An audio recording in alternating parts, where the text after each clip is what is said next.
Good morning, everybody. New day, new plays. Let's go. It's that time again. It's that time again. Bum, bum, bum, bum, bum, bum. Had an amazing day yesterday.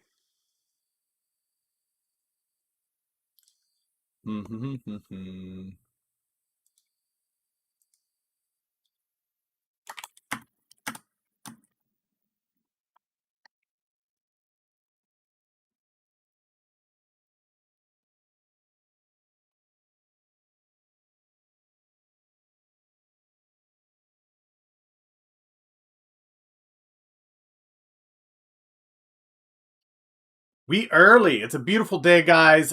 Did move some things around last night. FINRA numbers did come out.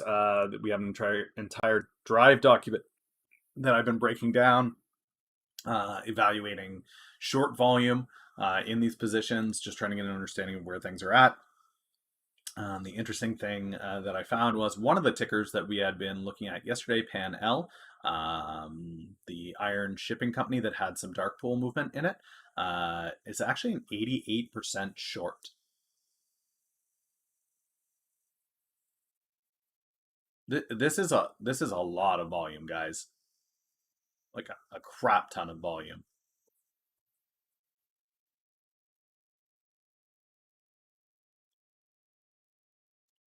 Um, with it being $3, I did move the portfolio around a little bit, guys. You'll be able to see that if you type portfolio in chat as the command.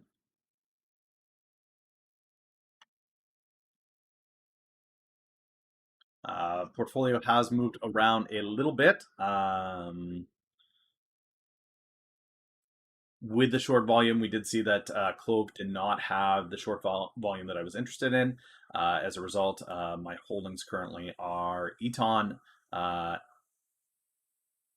it's not showing all my holdings there for some reason. My holdings. Panel, ETON, SHG are the large holdings right now. As well, I do still have 5,400 Clove W. I'm not holding the Clove equity. I am holding the Clove W still. So just be aware of that. It's not that I've exited entirely. It is just that I am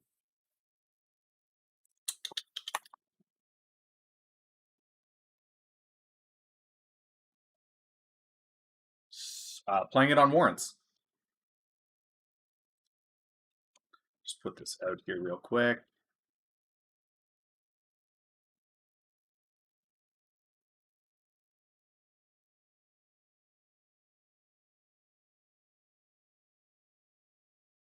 All right. Good morning, good morning, good morning, everybody. Out the gate today, I do want to watch the Clove GME. So we've been watching the two of those alongside. I am going to try to pull that up and watch that on the day. There was a 500 million offering on GME yesterday. I find it very interesting that the apes are positive on that.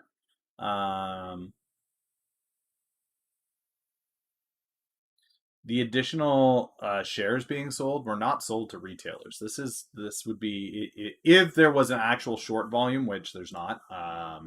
If we go here, check out GME and see where it comes up. These are the latest FINRA numbers. GME is at a 57.6% short. Even if this is true, they just sold 500 million shares, which would be seeing as there are 4 million short, I imagine a large part of those shorts has been covered in that sale. I do not know. It is good for the company for sure. The company itself gets $500 million. Unfortunately, what that doesn't fix is the valuation of the company. The company is still not worth where its stock price is. And so, if shorts have covered and the short squeeze is not going to happen because this offering allowed them an exit, it will be interesting in 2 weeks' time when we get the new updated numbers, because I'm going to pull those into another sheet here and compare the two and see the plus or minus on it. And my suspicion is going to be you're going to see this short volume on GME plummet. Absolutely plummet.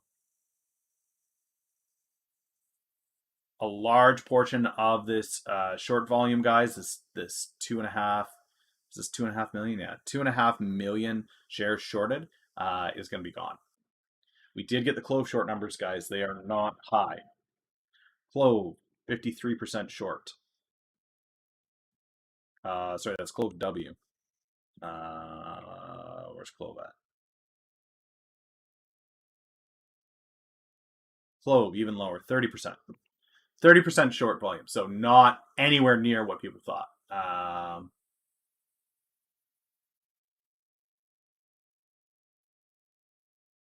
Oh, no, you're screwing with me here, man. But at least I know it's you. The interesting one, guys. How's it looking at the top? It's looking pretty good because this guy here, you guys who were here yesterday, you remembered I got in, I got out, I took a small profit on this. I did take a position pre-market on this again. Pan L is up here with an 88% short volume. That's massive. 88% short volume on a low float stock. This thing is a recipe for takeoff, in my opinion.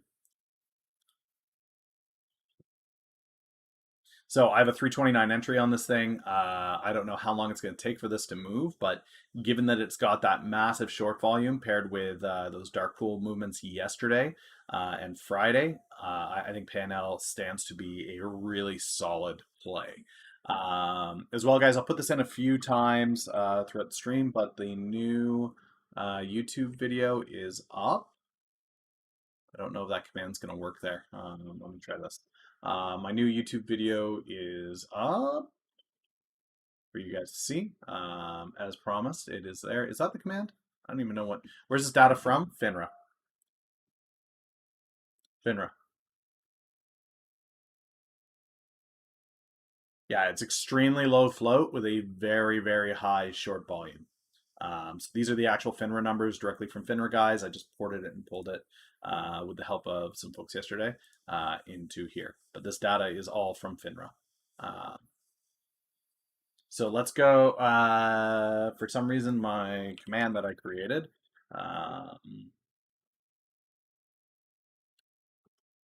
isn't working. So I just need to remember what the heck the command was.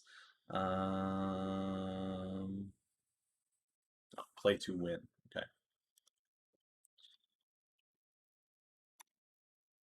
There's the latest YouTube video, guys. If you guys could just take a second, it would be a huge deal for me if you could just click on that link, go over, drop a like, drop a comment on there.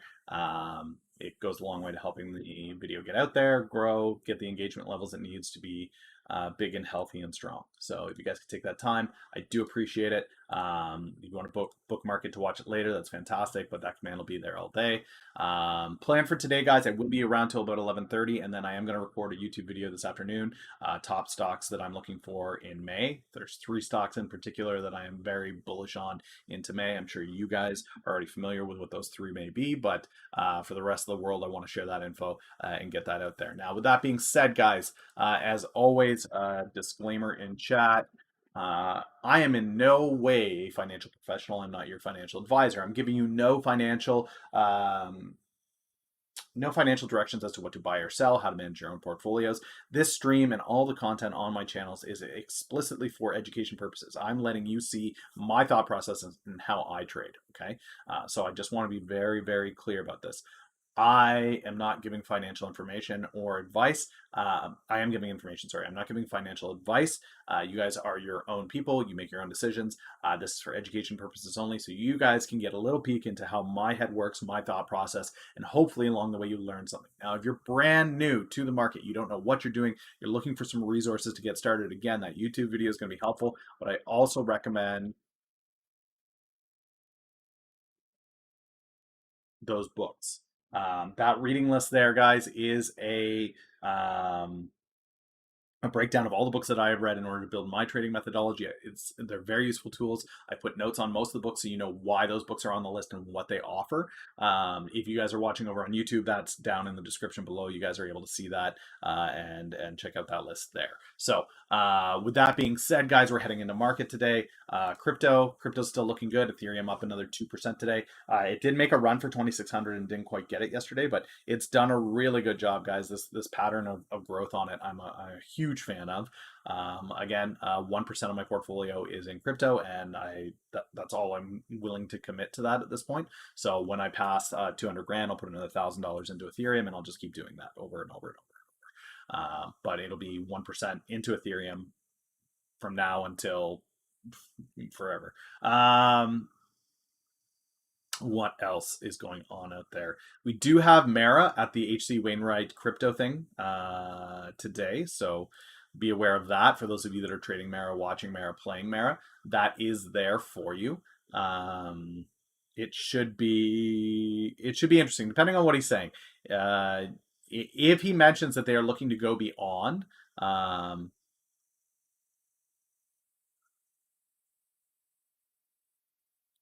if it looks like they're going to go beyond Bitcoin and go into Ethereum, possibly Ripple for mining, it's going to be very, very interesting. So we will see what we will see with that.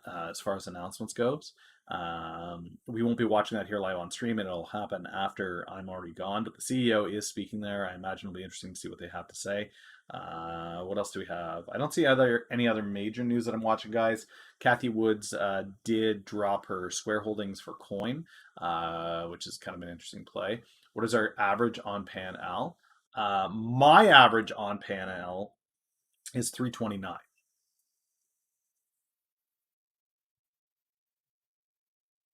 Cardano seems to be getting legs.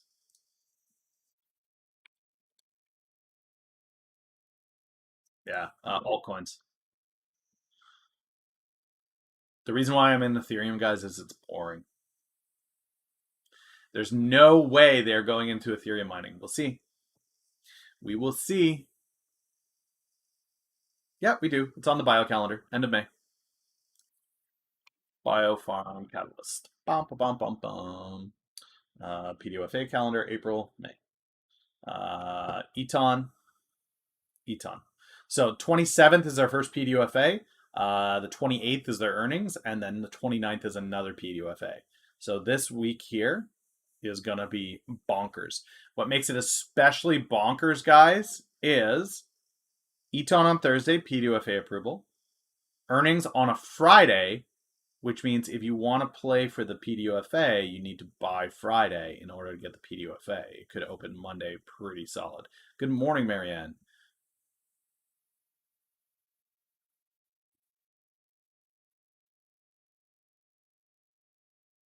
Every time I see your name, Marianne, I think of the song from what is that movie called?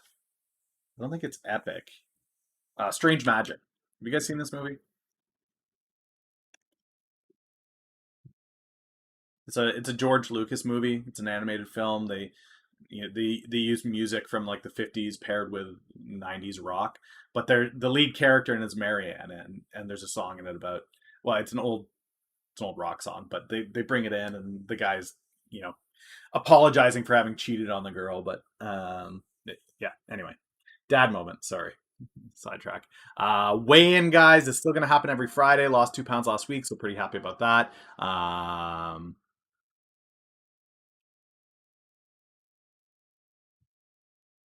Yeah, but where there's great risk, there's great reward.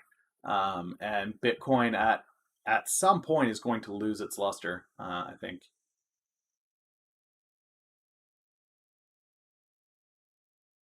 How's Clove? Clove is doing all right, guys. I did exit my Clove equity. I am in Clove warrants currently. I have 5,400 Clove warrants. Those have an expiry 2025, $11 strike, 11.50 strike. As long as Clove moves up over time, I'm good with that. I did exit Clove for $1,000 gain, so it's not like I took a loss on it. Feeling a bit sore about Zom? No. So in total, guys, I'll open up the not feeling sore about Zom. Right now, 46,000 US in here. My Canadian has 22,000, which is probably about 18,000.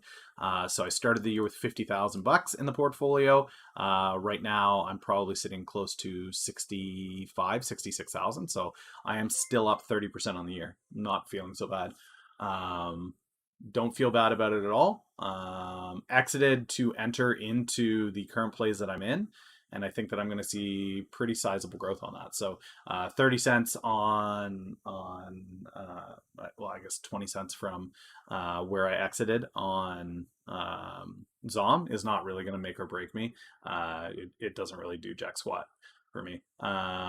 Puts on AMD expecting a pullback. I wouldn't count on that. Yeah, I wouldn't count on that. I think AMD is going to do really, really well. For me, guys, to actualize the losses isn't going to hurt me at the year end because I can actually claim those losses. So it's going to help me a little bit with taxes, which is kind of nice. It's unfortunate it didn't run the way that I wanted it to, but you're not going to win every time, which is why I've got a 70% win rate right now instead of a 100% win rate, which is fine because the reality is exiting those plays and getting into the plays that I've been in since has resulted in gains. So pretty darn happy about that. Clove is 940 pre-market right now, so as it continues to slowly move up towards that strike, it's looking fantastic. Do you foresee a drop in Clove from the low short interest report? One of the interesting things, Sean, with that is I don't know that the community watching that actually knows how to pull FINRA numbers. I think what they're just doing is using FinViz or Fintel, and that's it. They're taking the current daily number instead of the actual short volume on the stock. So I don't know that it's going to see a drop. It doesn't seem like it's expecting a drop pre-market. What's interesting is if you say something loud enough and long enough, people tend to believe you. It's kind of the psychological thing of like, why would he still be saying it so loud if it was completely wrong? 100% win rate if you never sell. Yeah, if you never actualize losses, I guess you never lose, right? Thoughts on PMCC playing with $1,000? PMCC. $1,000 doesn't really help me because that doesn't tell me the size in your portfolio, so that's difficult. But again, I can't give financial advice anyway, so it doesn't matter whether you're playing with $1,000 or $1. Let's take a look. PWCC. It's not coming up here. Oh, PMCC.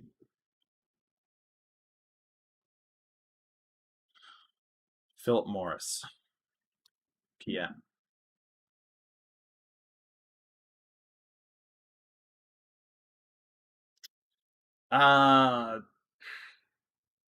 Smoke-free products are going to be interesting for Philip Morris. Oh, poor man, cover call. I thought you were talking about Philip Morris.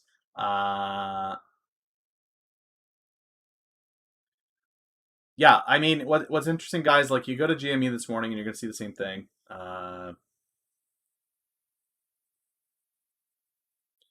The idea that you're holding like a champion, I'm just confused as to who you think bought up the 500 million. What prompted you to look that up in the before? I didn't. So I'll show you what happened. Somebody last night, like I was going through this as like a text document, so little by little, like this. I was going through it line by line like this and blowing my brains out, and then somebody in Martini's chat was able to actually put it into a spreadsheet for me. So once it was in a spreadsheet, I just populated the formula to find the short volume and worked my way down from 100. And as I'm working my way down from 100, we're tagging things. It has to be BQN, right? So I'm tagging things along the way just to see if there's any kind of a pattern throughout it. And as we get down to that 87% level, sure enough, Panel pops up. TLT on there too? Which one? TLT? You're breaking up. You're cutting out. TLT? TLT is 38.6. Oh, okay. Shit. No, never mind. It's not that. But holy shit, that they used to spit out a someone showed me, I guess this will calculate it, but someone showed me a way to calculate this without having to spit it out. Like it's supposed to give you a document, but guess not. BQN is which market they're on. I don't know which one is designated what. One is NASDAQ, one is NYSE, one is Q is NASDAQ, B is NYSE, and shit. I can't. Anyways, they're the three markets. Yeah, they're the three markets. So the reason why I make sure to only look at the tickers that are BQN, it's because they're just on more places, right? So you're going to see more volume, you'll see more movement. What's interesting about Pan L, guys, for those of you that weren't here yesterday, redemption popped in real quick. I took a couple $100 on it yesterday on my entry then. I'm not regretting getting out when I did, but what we noticed was that there was a large, well, redemption noticed that there was a large dark pool movement on it. It had obscene volume Friday and yesterday out of nowhere. What's up, San Sammy?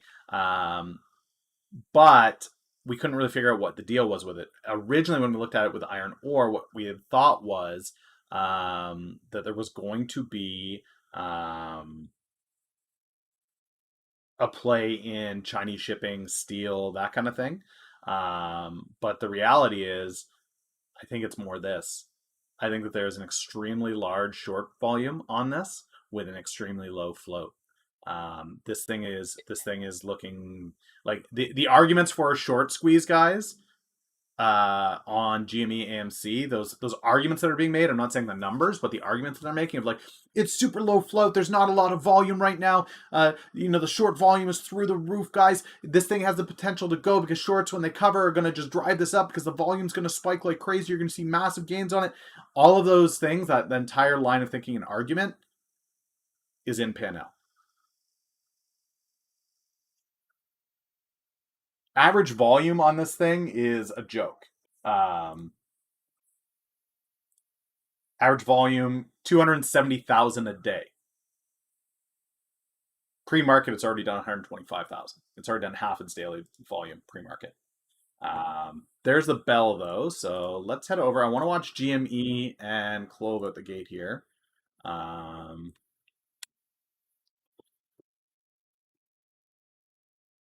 Sammy, you're a new name for me over on YouTube, so let me know what it is you trade, how you found the live stream. Love having you guys hanging out over on YouTube. Again, guys, you can see the chats from YouTube, LinkedIn, Twitter, Facebook there. So if you guys are watching on another platform other than Twitch, yes, Twitch is first and foremost. That's where all the commands are. However, there is opportunity there. For all of you guys that missed it, the new video is out from yesterday, Play to Win. There it is there. How to play the stock market and win. For a lot of you out there, that information is going to be fairly common for you guys. You're going to understand it if you watch this channel. Jack feels that Twitch is stinky. We are aware of that. Clove up to 950 here, which is fantastic because this is why I did not get rid of my warrants.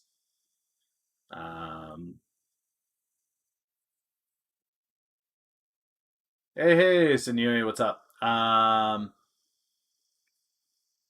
So if you guys could take 2 seconds, go head over to that YouTube video, give it a like, give it a comment, watch it later if you'd like. I will be doing another video this evening or after stream today. I will be out of here around 10:30, 11. The video will be the 3 stocks that I think have the hugest potential in May. Some of you guys are going to be able to see that, but again, guys, as Jack comments there is no financial advice. I don't provide financial advice, just analysis. That's it. So Panal already up a couple $100 on. Perfect. That's what I like to see. How far it goes, we'll see. Are there any big levels on Clove? I don't see anything until 970. There's a bit of a wall. So, Millennial, so okay, so last week on the 23rd or whatever, it was reported that it was 91%, and it had about 2.1 million in short volume to 2.3 in short in a volume, and then on the 22nd it had a 94, and then on the 21st it had 87, 20th it had 63%, on the 19th it reportedly had 85.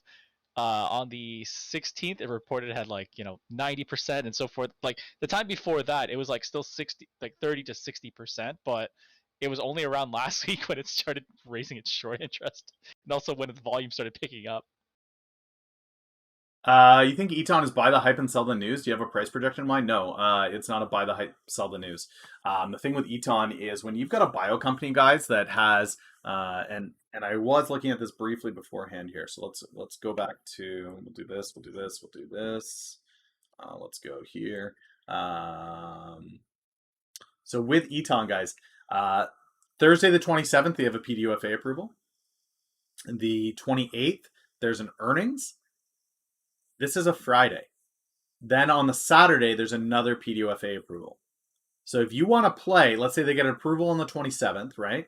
Then the 28th comes and they have their first earnings that they actually have had a product that they've been selling. So they're going to have revenue for the first time as a bio company, which is huge because people get to actually see it selling. All indications that we have on sales are it's looking fantastic. Their first 3 products have been selling and they're selling very, very well.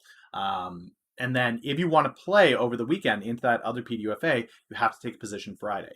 There's no way that you can, take a position Friday during the day and exit Friday after hours. Saturday is the approval. And the one on Saturday is especially important because if they get that PDUFA on the 29th, this zonisamide oral suspension, this one they have licensed out to another bio company. If this gets its approval, they immediately get a check written to them for $5 million. Here's $5 million for getting that approval.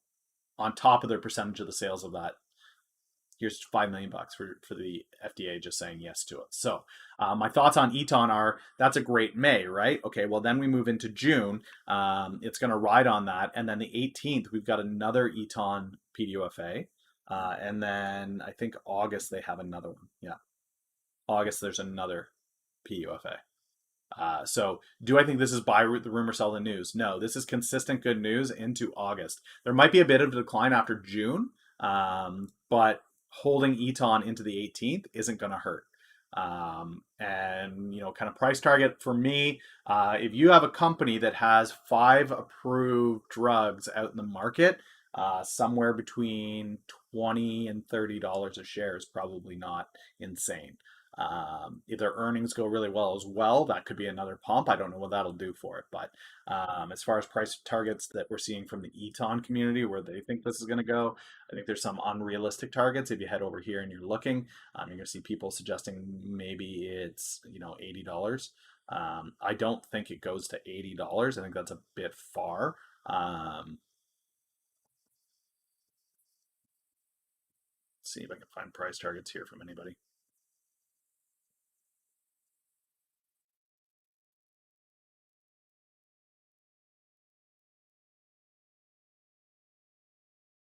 Jesus, it's already 350. It's up 7%. What is? The panel. Oh, okay, cool. I'll take that. Green. I really wish I could have gotten a 320 back. Okay, so this guy's saying 20 plus. I did see in a chat somebody was talking about it being $80. That's not reasonable, guys, in my opinion. It's a shipping company. Like the no, not Panel, not Panel. ETON.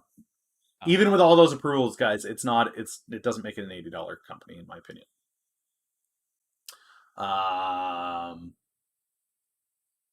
Can you give a comparison between TD and Webull? Yeah, this is TD. This is my primary dashboard. This is what I trade my equity in. This is where I spend the most of my time. I like the charting. I like the scanners. I like everything about TD. The only thing that I don't want, currently I don't want to pay TD for second level data. So Webull gives second level data for free. That's the only reason I use Webull. I don't use it for its charting. I just use it for second level. You're dyslexic. You bought Pan Am, not Pan L. Oops. Yeah, so Clove up to 960, back down to 940. No surprise there. What has me interested here is how long does GME hold now? How long until that narrative shifts? And this has been the name of the game. You got into Westport yesterday and you're killing it. Yeah, it's up. It's up nicely. Its chart is actually really nice. If you pull out on Westport's chart for the last 10 days, I don't have to be a TA guy to tell you that the last 10 days, that's kind of the movement you like to see on a stock. Like that's this is the Canadian one, so you guys are gonna look at it like, oh, that number's a bit high. But from the 21st at $6, sub $6, it's up to 7.18 right now. So you're down on Westport. Yeah. Just stressing, guys, there is no advice on this channel. Jack Jackson makes his own bad decisions. He is to blame for his own trading. He cannot blame anybody else. He's his own degen. Tough shit. He knows it though, and he's a good guy. With that being said, guys, I'm going to leave you guys with GME AMC real quick. Jack is smelly over on YouTube, can confirm. I'm going to head and grab a coffee. I'll be right back. GameStop 186, 187.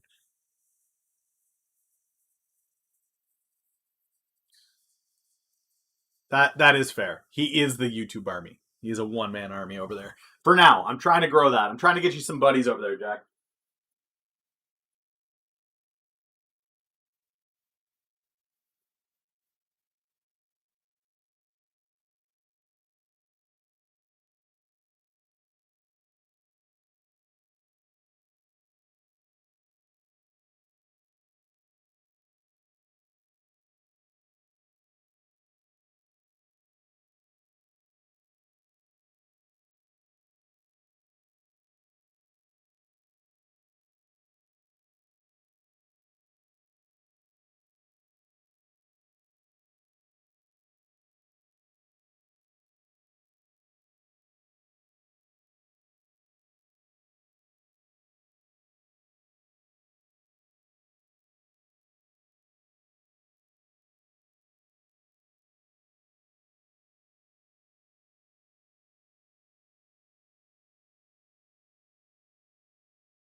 Yeah, the reverse is also true, Jack. You also need to make good decisions.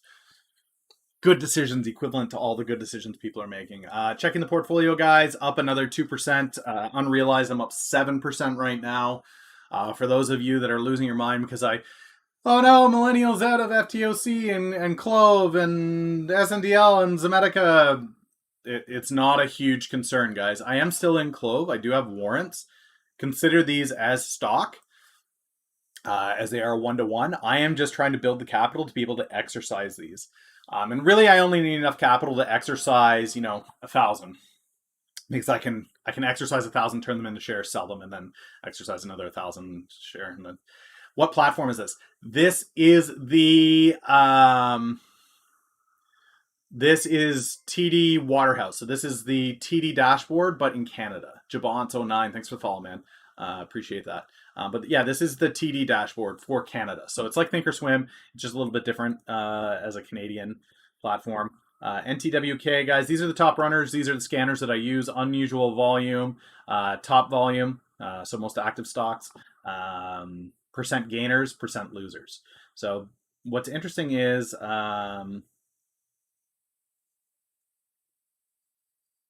you see some of the big runners from past days. OCGN coming back down.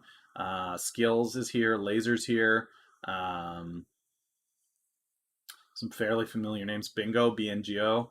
And then meanwhile, over here on the most active stocks, Naked, CTRM, ZOM, SNDL. These are pretty common names to see here.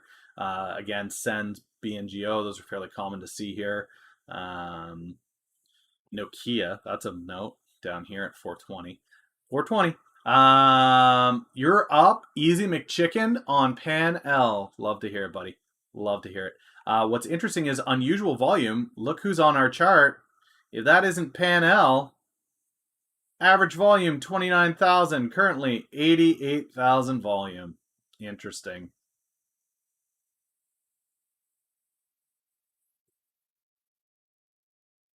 I'm not seeing anything here that's a particular note. TIRX just got halted. It just jumped. Let's take a look at TIRX here because that thing just spiked.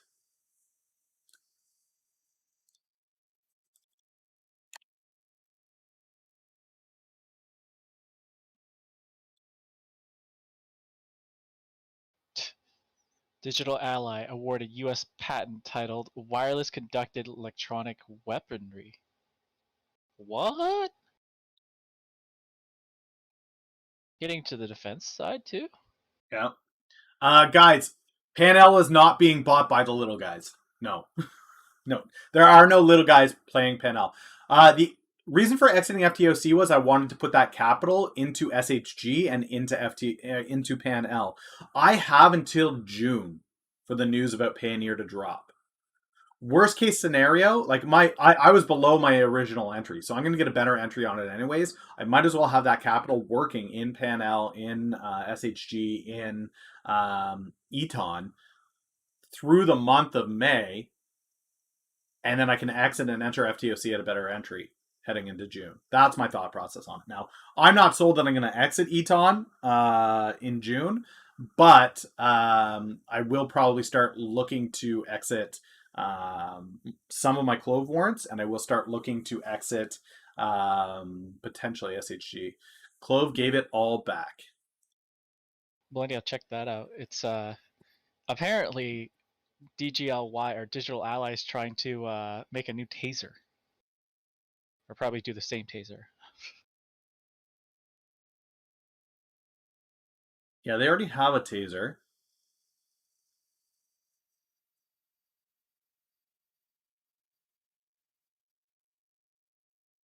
What's interesting is you can attach these to vehicles. That's the most interesting thing I see there. The power source and the wireless transmitter may be co-located with the launcher or may be separated, such as secured to a person or within a vehicle. Can you imagine? Police cars equipped with tasers. It's gonna be the Batmobile. You arbitrage Eton every morning. It means on the initial pump he sells, and then he buys back in at a lower spread, and he just collects the difference between the two. Zom hit $1.30. Yeah, but now it's $1.17. Can this taser be mistaken for a gun? I mean, if it's mounted to a car, I've never seen tasers mounted to a police vehicle. That's kind of an interesting spin on it. Pan L 350, still going, up 7% today. Not regretting that position. Am I going to exit? No.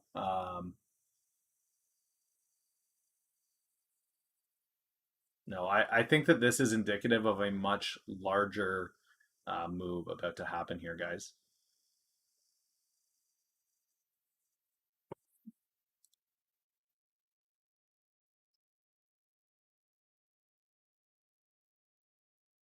A much larger move. There are lots of people that play the scanners here, guys. So what you have to be aware of as you're watching this is on these scanners, I'm not the only one running something like this, okay? And as this moves up, it's interesting here because this is Pan-L. I've got it 7.5%.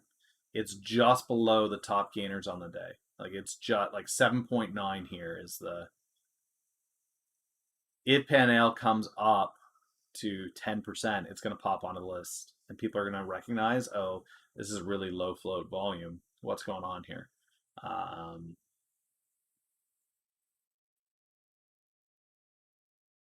Similar to this Circ one here, that's 920. See, now what I want to do is, as I'm looking at these tickers here, I want to go over and I want to check the short interest on them to see what's happening. Yeah, Circ is 67% short. Do you think WPRT will go up from here? Yeah, I think WPRT has the opportunity to go up for sure. I think that WPRT is looking like a fairly strong play into China getting eco-friendly. I think that's kind of a big deal.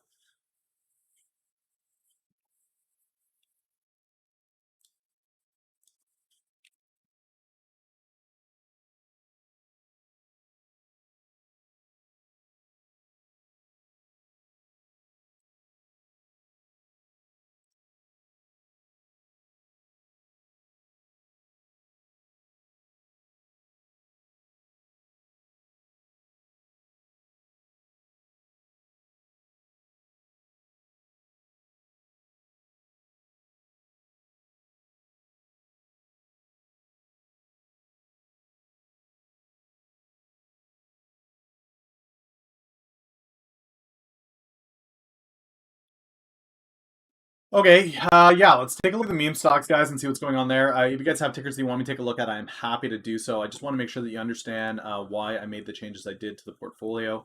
I no longer see Clove here because I only carry warrants at the moment, and tip rings does not allow you to put warrants in. So what you'll see is SHG, you'll see ETON, you'll see PAN-L. The rest of these are long-term holds that I'm using as indicators, SEV, USO, MBRX. These are kind of sideways things. So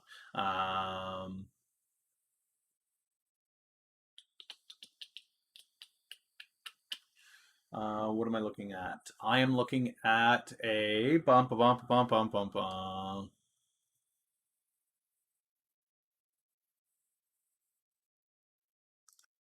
Profile. So success rate still above the 60s. Again, when May clears from last year, this is going to be a very different number. April's come in line now. I'm down 18%, almost the same as last month. So this will be a 36% drawdown, depending on how well these do. Year to date, I'm up 88%.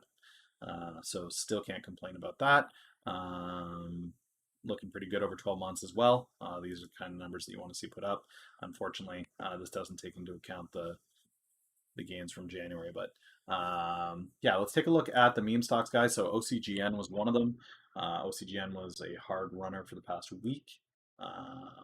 Still lots of moons on here.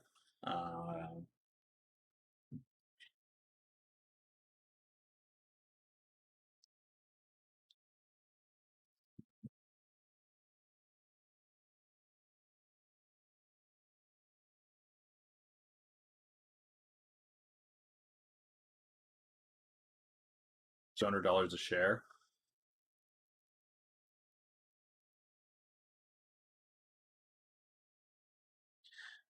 The narrative that nothing's changed since yesterday.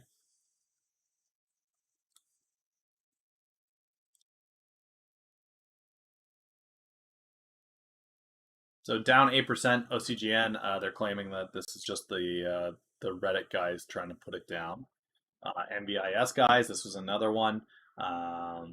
Purported short interest on it. If we check the actual FINRA numbers, MBIS 39.3. Check Discord. You've got a question.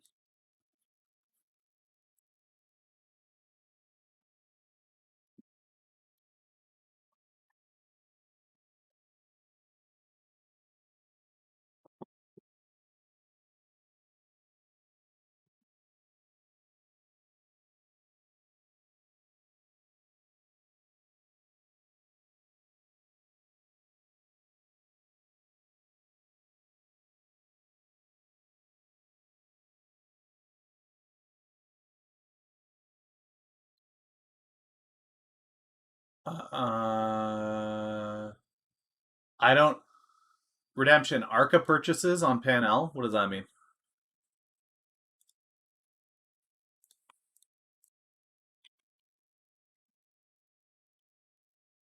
ARCA is just an exchange. Previously known as ARCA X, an abbreviation of Archipelago Exchange, Yeah, is an exchange on Archipelagos which Exchange. both, yeah, Archipelago, on which both stocks and options are traded. It was owned by the Intercontinental Exchange. It merged with the New York Stock Exchange in 2006. So it's an NYSE.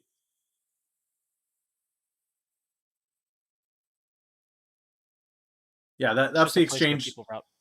Yeah, it's the exchange that the order went through. Guys, when people say I play the market, your orders don't all go into the same exchange. Certain tickers aren't even available on certain exchanges. You have to know which exchanges you're going through. Yeah, no, and it's a great question, and it's good. It's a great topic for us to bring up. That idea that it's important to know which tickers your or which exchanges your tickers are available on. There are certain exchanges that simply hold very small amounts of companies. So what is VW? Okay, so that's an OTC. VWDRY, Vesta Wind Systems. Can't remember what the Y designation is. Denmark. It's Europe. That's what the Y is. Um, yeah, wind in Europe is what you're trading on here. But the I mean the growth from 18 to 20 billion, another 2 billion bucks. Um,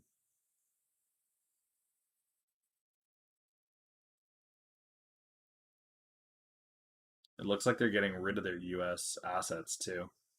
They're pulling out of Massachusetts, Colorado, and Oklahoma. Where can you find the sheet with short numbers? Actually, if you head into the Discord that we hang in the resources section, you'll find it. I put it out in there. It says it's up 430% on the day. I don't think so. I've got it up 2%. It's not up 400%. I can check TD though. VWD.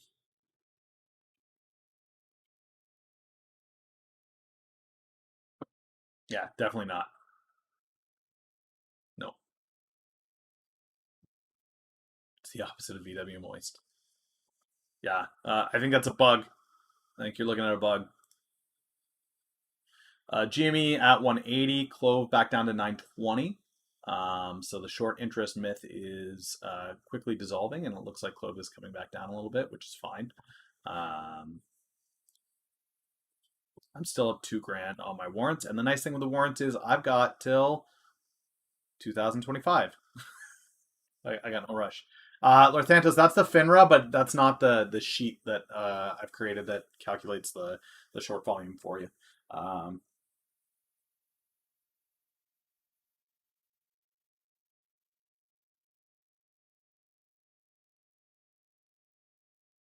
No problem.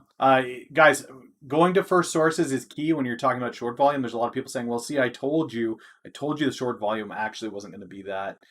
You couldn't have known until yesterday when FINRA dropped those numbers. And then you had to actually sit down and read those FINRA numbers. So, yeah, I'm not worried about my Clove warrants, guys. I'm up $2,000 on them. It's not a big deal for me. ETON's down on the day a little bit, but again, I'm not overly concerned about that as we head into May. It's not really something that I'm shaking my boots on.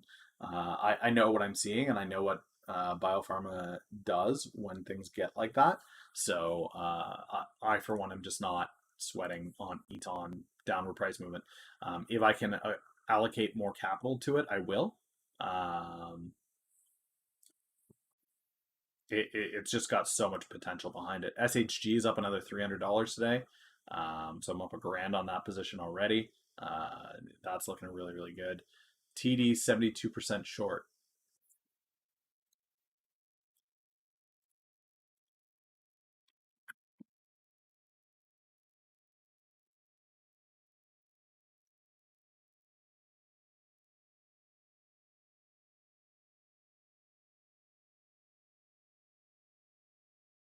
Yeah.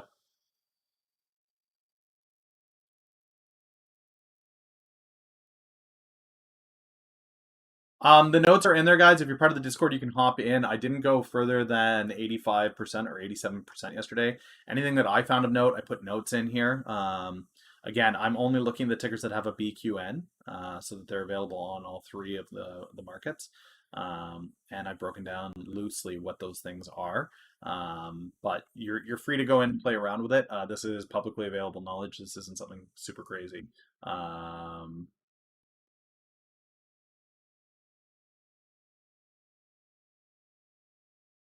I haven't done a breakdown of all of their approvals. What I did do a breakdown of was who they're licensing those to, and the second, this one here is a licensed out. Let me go to May. This one, the approval on the 29th, this zanisamide oral suspension. This one here is licensed out to another bio company, and as one of the, what do they call that when you meet a threshold and you get a payment?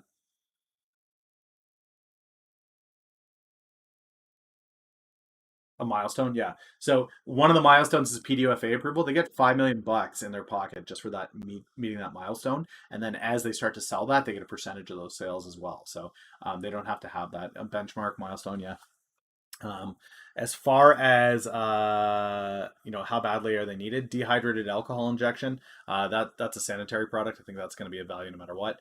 Is it better to hold Ethereum or get Grayscale Ethereum shares? For me, it's just to hold Ethereum. I didn't like Grayscale Ethereum before. When I was trading, when I didn't want to trade the actual underlying asset, I was trading miners, not the Ethereum Grayscale. The reason why is the premium on the Grayscale Ethereum is expensive. It's like 19-20%. Yeah, Peach. I don't care about Peach. In my opinion, I don't like. I can't tell you which one to go for or not. But my thought process on it is, I can just get Ethereum as a fractional, so that's what I'm doing. I don't need to pay a premium on it when I can just get the underlying asset as a fractional. So that's kind of where I am on it.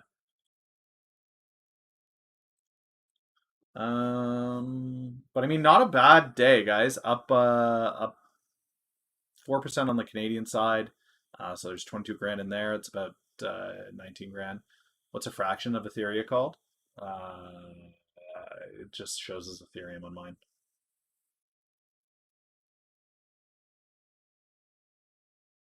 I have, yeah, I have. We just went over ETON. ETON's back up. The thing with ETON, guys, is because the volume is so low on it. Let me open up this chart so you guys were looking at what I'm looking at. Because the volume on ETON is so low, it's constantly moving from red to green to red to green. It's because you'll see that the volume is a couple thousand, right? So the movement on this thing, it moves real fast with a buy or sell. Um, Actually, the video I'm making this afternoon, Hippie, is going to break down my three picks for May. So Eton is definitely going to be in there. I'll do a couple minute breakdown on why I like it, as well as a couple other ones that I'm very bullish on into May. But that video will be available this evening. Again, guys, if you haven't checked out the video from yesterday, that's the one that we did where I break down how you can play the market using the metaphor of sports. Um, so yeah, the this volume will pick up. Typically, guys, when you see people and Nuvola was absolutely correct. People trade the PDUFA calendar on the month. So in the same way that people are watching the market on the day or the hour or the minute. Nice, thanks, Eagle. Hope you left a like and a comment. Um, People are trading this on the day or the week at farthest the month. But until this month is over, like right now, what they're watching is PLX today, and they're watching for ARDX at the end of the week. But if you head over here, nobody's really watching this, and if they are watching it, they're watching. Just put meow. If you never know what to say, meow is always appropriate. Uh, and know that the immediate response you will get for a meow is woof.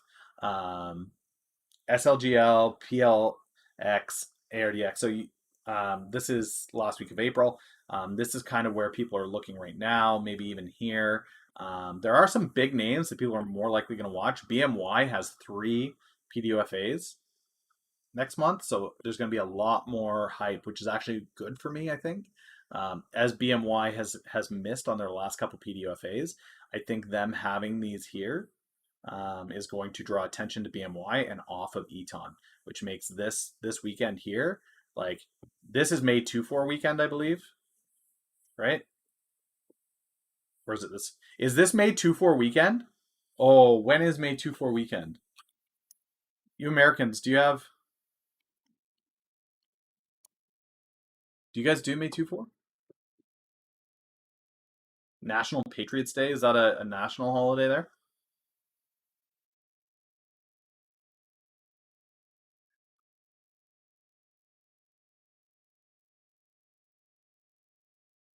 It says it's National Patriots Day. I don't know what that is.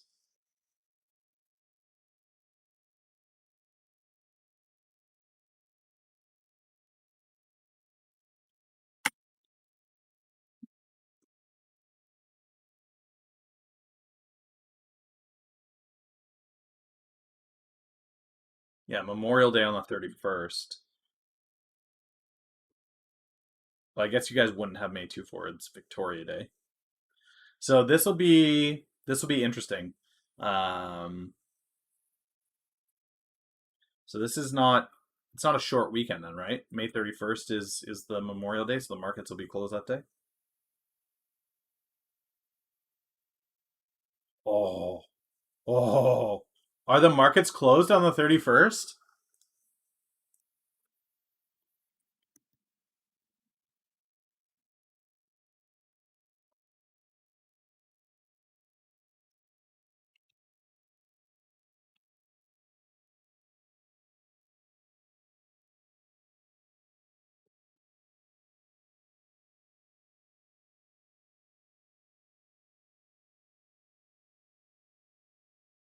I don't know why it's got me shopping.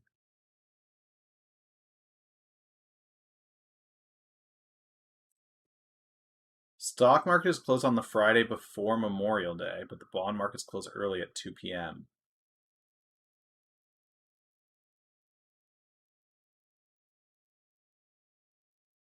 So no, markets are not closed. I was getting really excited there because if they were closed on the Friday, that means the earnings wouldn't be there. Check Discord.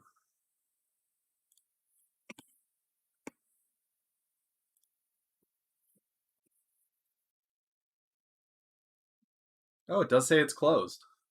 Okay. So May 31st, it's closed, which means, guys, Thursday, first PDUFA, right?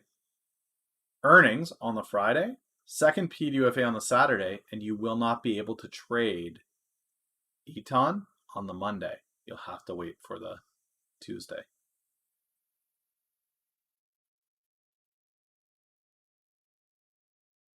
Wow.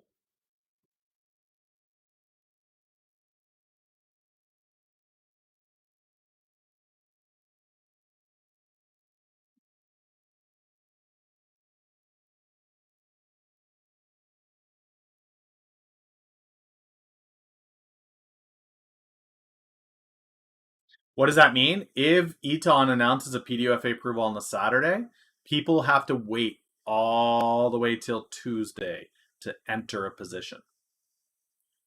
So if good news, we go Mars, possibly. Crack Pyrex, how you doing, man? If you guys are new to the stream, make sure that you are clicking the follow button if you haven't already.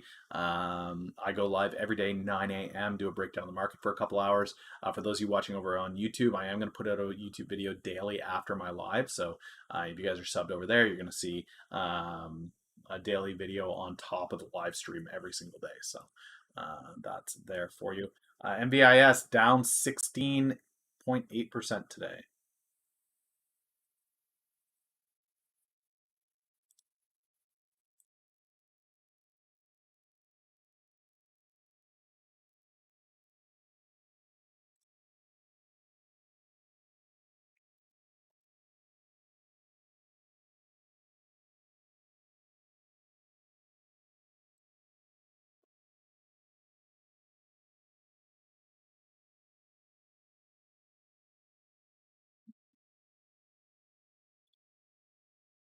Oh snap!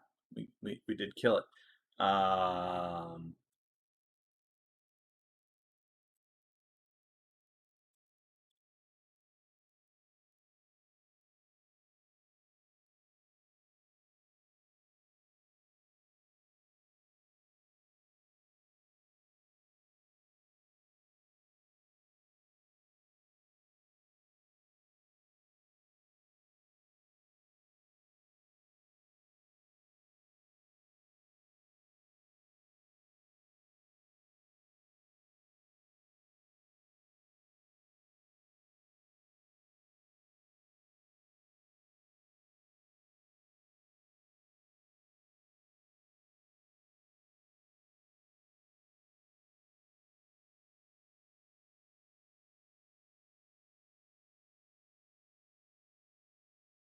You guys want to watch MVIS freefall?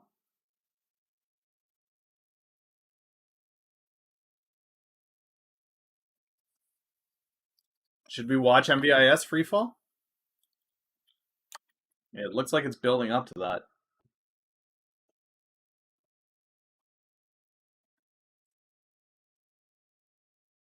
I wonder. Are we going to see this thing go down?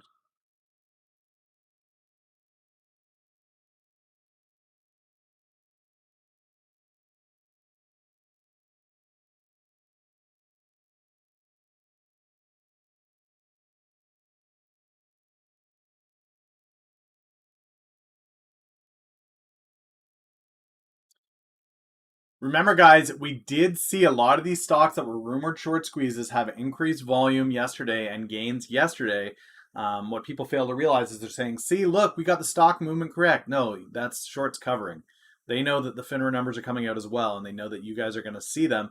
And when those short numbers do come in, they cover. They cover. You think this buy up is on the retail traders from Wall Street Bets or whatever, but it's just not. That's not where this money's coming from.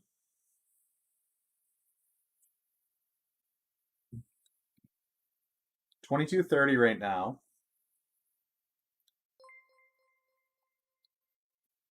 Hello, thanks for the follow. Let me know how you found the stream, what it is you trade. Um,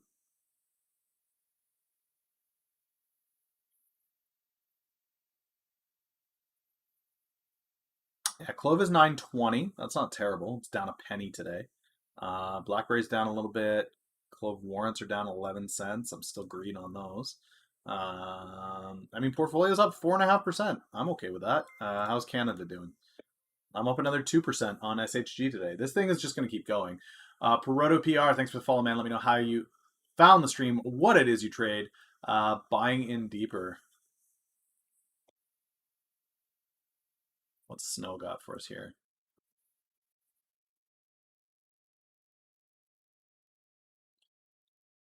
This is the vegan baby food. Yeah, I just can't get on board with it. It's not my bag. Uh, yeah, that's baby F. Did you withdraw money from your account? No, it's in my Canadian margin. I moved it over to Canadian. So you'll see I've got 22 grand inside my Canadian. That's where that money is. I didn't take money out. So there's 46,000 US and then there's 22 grand in the Canadian.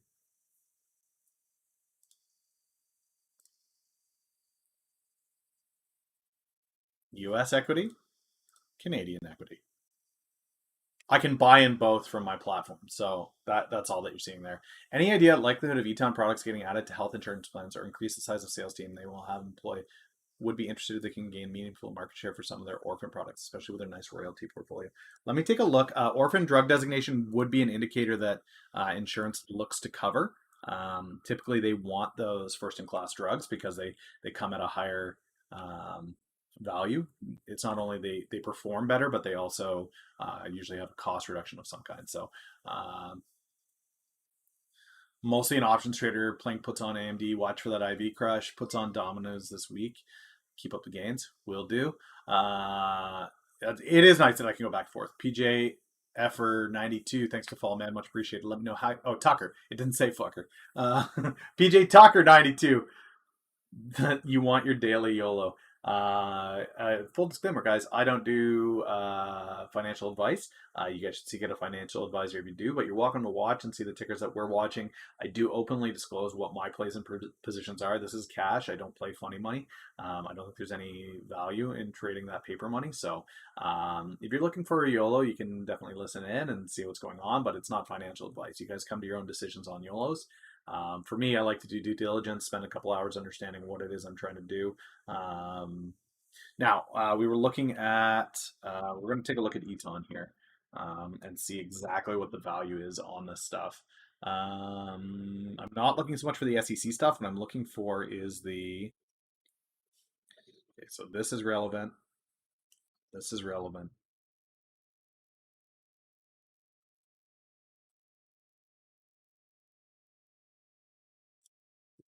I want to see the FDA stuff.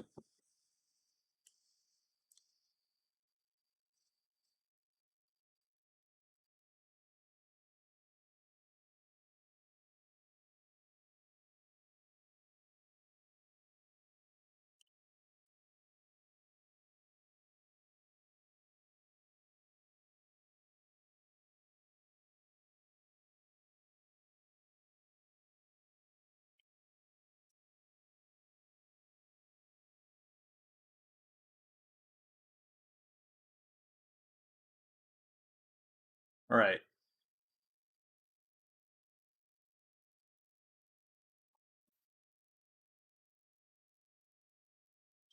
So this is them by them selling that neurology portfolio. They just get payments from Azurity for this. 45 million in payments is what they've secured with that.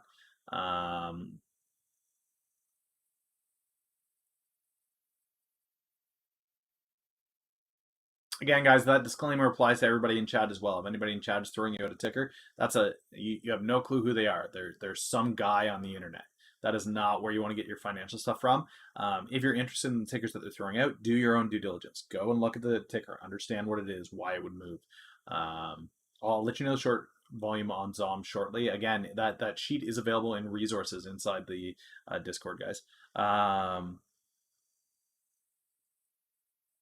ETON will receive a single-digit percentage royalty on Azura's net sales of the products. ETON will remain responsible for certain licensing fee obligations owned its development partners, and Azura will assume royalty or profit share obligations owed to development partners. ETON will remain responsible for certain licensing fee obligations. Okay, so not only do they get 45 million in payments, they also get percentage fees for this without having to sell it. Somebody else is selling it. SNDL is trying to do a thing. Let's see.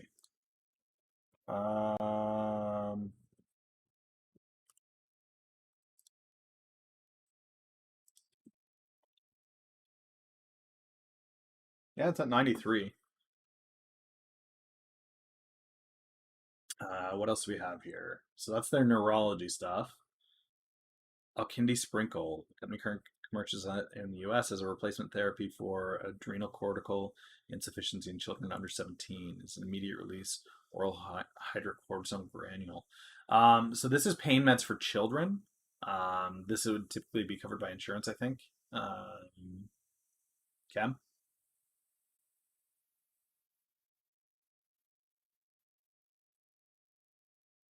No, hippie, that's not true. I liked your terraforming play. Um, it's just not available on my markets. Down 66. Oh, you owe McChickens now, brother. Okay, pediatric AI is a rare disease characterized by an inability to synthesize and release cortisol and aldosterone, causing abnormal sexual development in females, premature puberty, premature growth, termination, and short stature. So this makes horny midgets. Horny teenage midgets is what this disease creates.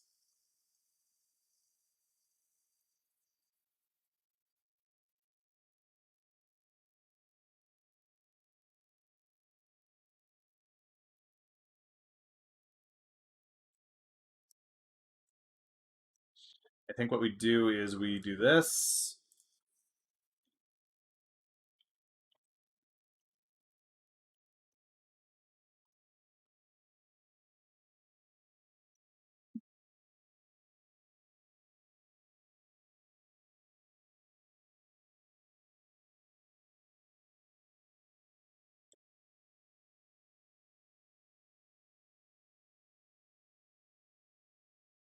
You're down $1 on Panel, disliked, unsubscribed, rip.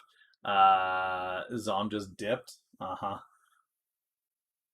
Can I share how I actually find stocks for DD? Yeah, I can do that.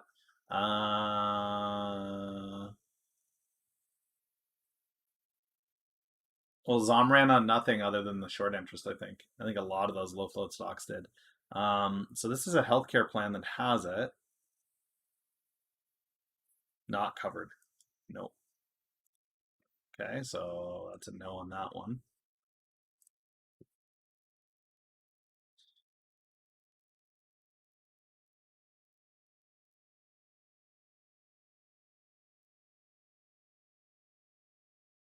Looks like they have an internal copay that you can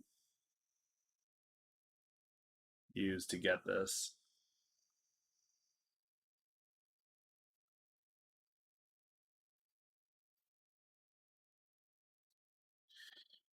Do I have a video on that? Videos.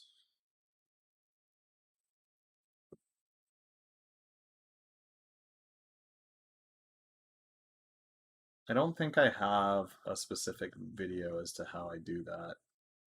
Got a lot of lives here.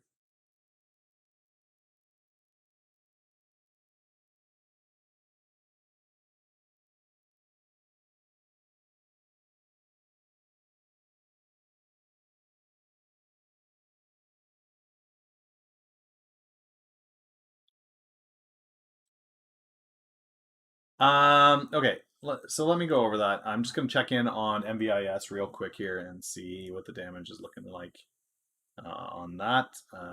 SHG is now up to $1.44, so that's continuing its run. MVIS guys is down to almost 21. I think if it breaks through 20, we watch a halt happen. So you're aware of that. Okay, so here's what I do.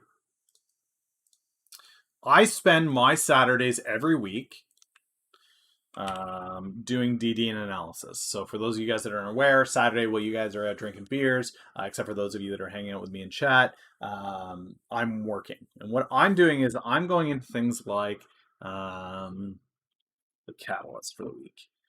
And I use tools like this that show, okay, well, this is what's going on this week. And I break this down.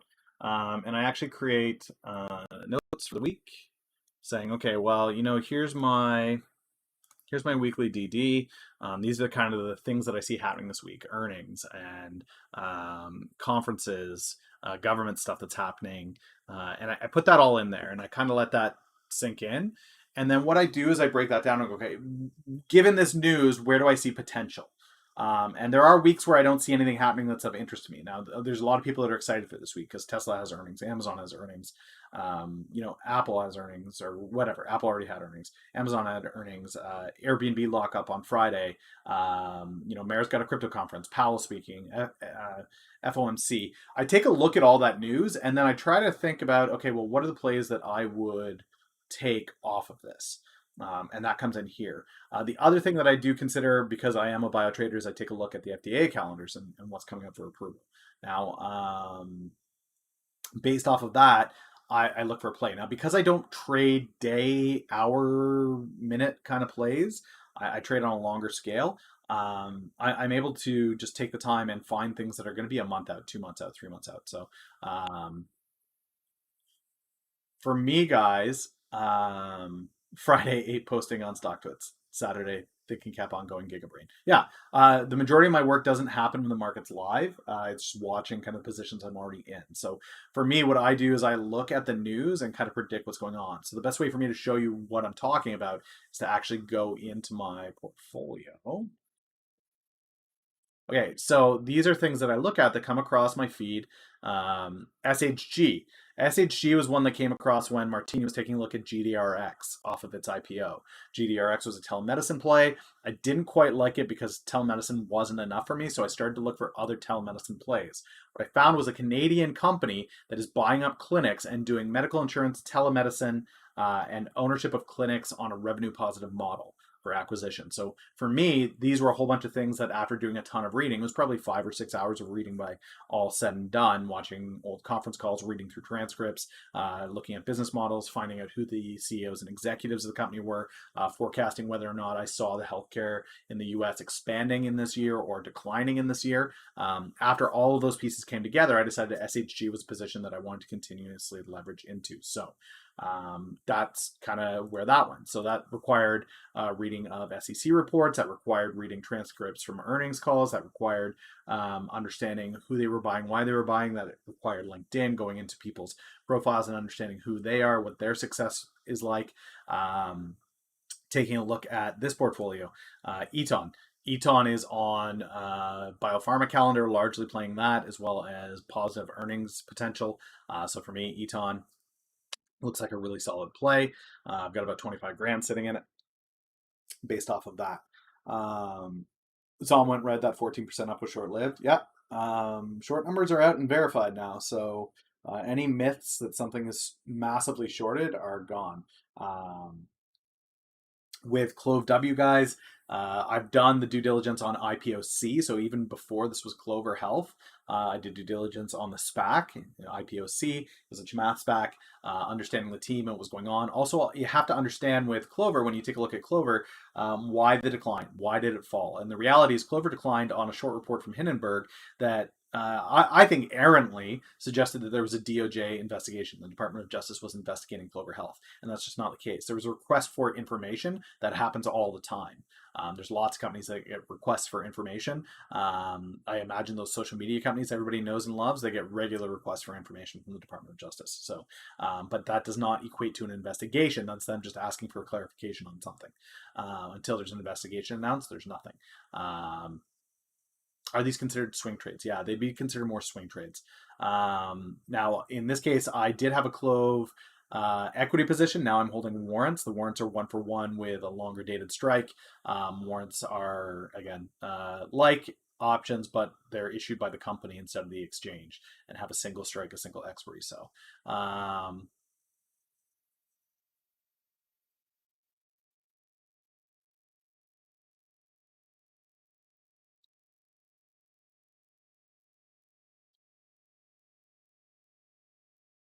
yeah, playing pre-market after hours is scary, guys.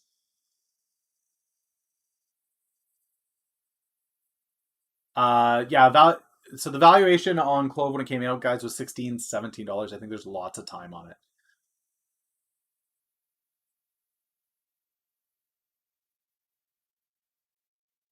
Um, Pan L, guys, that's on Dark Pool and Short Interest that I'm playing that one, as well as an emerging iron ore sector out of China. I think there's going to be a large use for that. Their shipping capex is good. They also have ships that are custom fitted to trade through winter channels. Which is big if you're going to be trading China to Russia, Russia to Canada, China to Canada. The ability to navigate winter waters is a big deal. So Panel, again, just all kinds of due diligence on that. AMC may hit 13 end of day. Again, the upward price movement, guys, I don't think it's going to be anywhere near what people are expecting. When you're looking at something like AMC, let's go 1 day, 2 days. Okay, so this is buying back up to about 22. AMC. So the myth on AMC is it's going to 100. Oh, that's the wrong one. That's Canada. This is going to go to 100. That it's up to $12 on the day is not indicative of that kind of movement. So Skylight Health, their financials were okay, but they're a small company. I'm okay with it being a small company. What I'm recognizing is how they are expanding. I think that's the big deal. So when I take a look at SHG and their forecast on earnings for the upcoming year, their forecasted revenue numbers as far as growth goes, SHGFF, 2020 10 mil. They're looking to triple their revenue in a year. People be like, well, that's not possible. You can't do that. I think it is possible. Into Biden Care, into the clinics that they're buying that are profitable. I really think that SHG has a solid team that understands what they're doing. They seem to be consistent. On top of this, the other revenue spike that they're going to be able to see and start taking advantage of is their uplisting to NASDAQ. So for those of you that are unaware, when a Canadian ticker that's an OTC in the States uplists to a NASDAQ, it typically gives a decent pump on the stock. It takes the price up just because there's ETFs that are built to hold shares that are on the Nasdaq, and they acquire positions in this where they otherwise wouldn't have had those positions. So on their Nasdaq uplisting, they will see positive gains. On top of that, they've got a growing revenue positive company that's expanding in the U.S. into a major healthcare push, reduction of Medicare, reduction of Medicaid, age to 50. There's a lot of positive catalysts in the healthcare sector right now. So for me, SHG has a lot of things that are lined up in a row. Now, it's saying 80 employees. The interesting thing with 80 employees is as they've acquired more and more clinics, that number is not being updated. I don't need it to be a big beast. I just need it to have positive price movements. So, how much am I looking to get out of SHG? Well, realistically, if they're looking to triple their revenues, I don't know that that means triple the profit by any extent of the imagination. However, the other catalyst that they have is their premiums they're collecting because they moved from a cash and carry to an insurance model in the U.S. on their clinics. This quarter that they are about to report, or their next earnings that they're going to report on, is going to have an added boost of Q4 insurance premiums paid into their Q1 results. So their next quarterly report is going to have an added cash boost as far as revenue goes. Well, actually, it's not even revenue; it'll be profitability. All of the expenses for services rendered were tallied in Q4, and they still beat on revenue without the revenue from those services being tallied in. So what you're going to have is a large amount of revenues that are being attributed to Q1 that are actually from Q4 without the cost for production. So for me, guys, I like SHG where it is right now, but as it moves to the Nasdaq, as it continues to buy and expand, as we see that revenue coming in, yeah, midsummer play. So their next earnings being in June, I think that there will be a buy up to it. But then when they see the numbers drop on it, along with that Nasdaq uplisting, we could see this thing go to $5 or $6 Canadian. Now, what that means in the U.S. is, maybe $4 or $5. But why does ETON seem so cheap for having so many approved products? Because they have yet to have an earnings where that product revenue has been realized.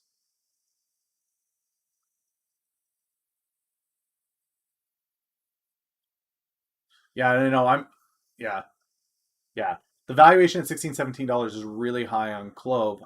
It's more so about momentum buying, I think, was what took it to $16, $17. For me, though, with Clove, I think that's kind of what it goes back to. Is I think that we see some of these SPACs starting to gain favor again as they become profitable and people get back on the SPAC train, and it drives it to insane valuations again. Guys, you cannot look at the market and say, well, that valuation doesn't make sense. There's a ton of valuations out there that don't make sense. Ton of them. Just a big old pile of them. So trading on reasonable value. What do you think about the Grab merger? I don't think much about it.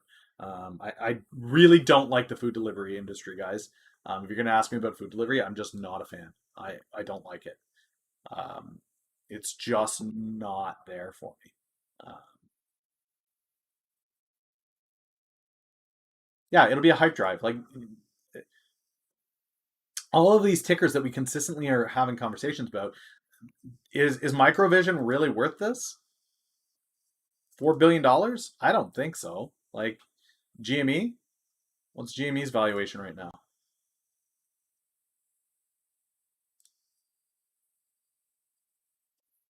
Man, StockTwits is having a hard time today.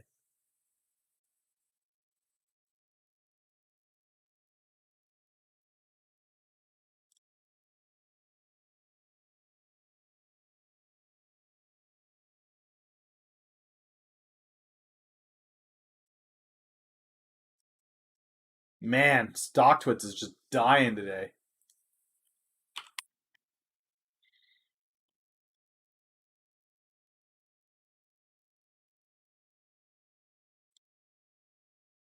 Yeah, I mean, is GME worth nearly $12 billion? Absolutely not. Flow coming back to life, 935.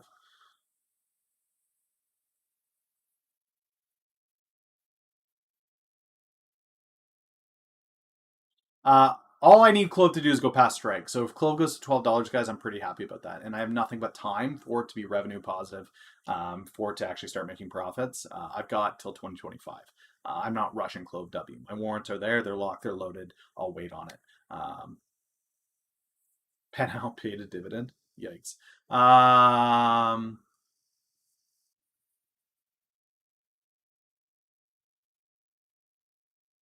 Yeah, but if you got an IPOC at $10 and the evaluation was $16, $17, you there's the ability to have that. What's the advantage of warrants over shares? Time. Time, in my opinion. They're cheaper to buy to get in, and if you think that the movement is going to head towards the strike, time is your ally with the warrant. So people are buying Clove shares at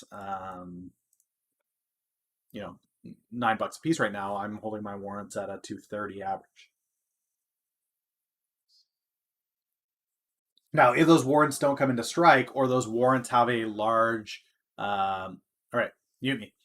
If those warrants don't come into strike, or those warrants come into strike, but the conversion, the ratio on it is too high, you stand to lose on that for sure. But with Clove W being 1-to-1, yeah. So warrants can be 3-to-1, 5-to-1. I don't know if it goes as high as 10-to-1. Um, but Clove warrants are 1-to-1. So every warrant that I have, I can exercise and turn into a share. Um, So for the Clove warrant specifically, I'm a big fan of it as long as it goes to the strike. Do I think that Clove is going to 1150 by 2025? Yes. I'm happy to have it. And I'll just slowly exercise it. It'll be exercise, sell, exercise, sell, exercise, sell.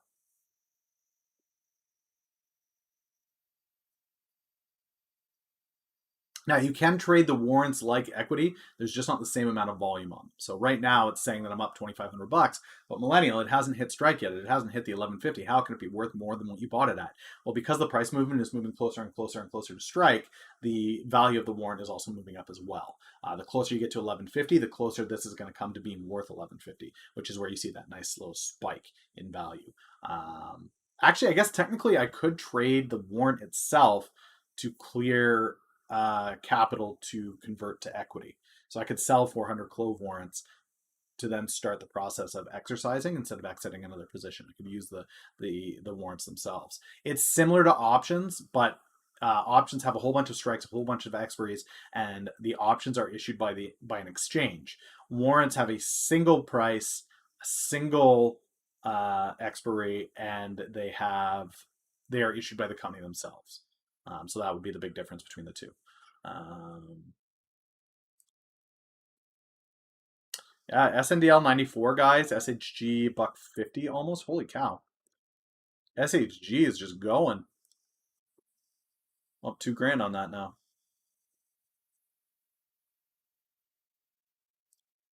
Pretty glad I took that position. ETON I'm down $400. That doesn't matter. That setup is just so damn sexy. It's sexy and you know it. What else we got? Okay, MBIS, we were watching that decline. I'm going to open that back up. AMC, guys, at $11 is not the run that they had hoped for. The narrative on that is still holding, but I very much doubt that it is something that's going to materialize. Don't expect this to happen.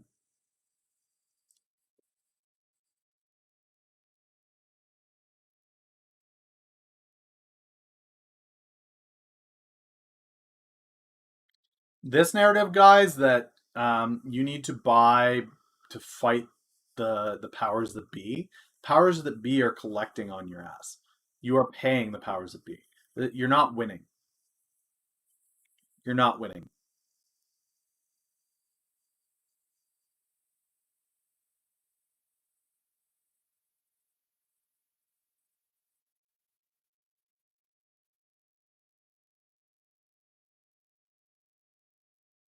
They're claiming it's 100% short.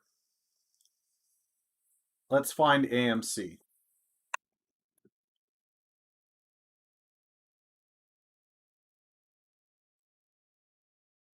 AMC is 36% short. Yeah, if it's 100% short, it's also not losing revenue year over year. Yeah, it's 36% short, guys. That's the actual number.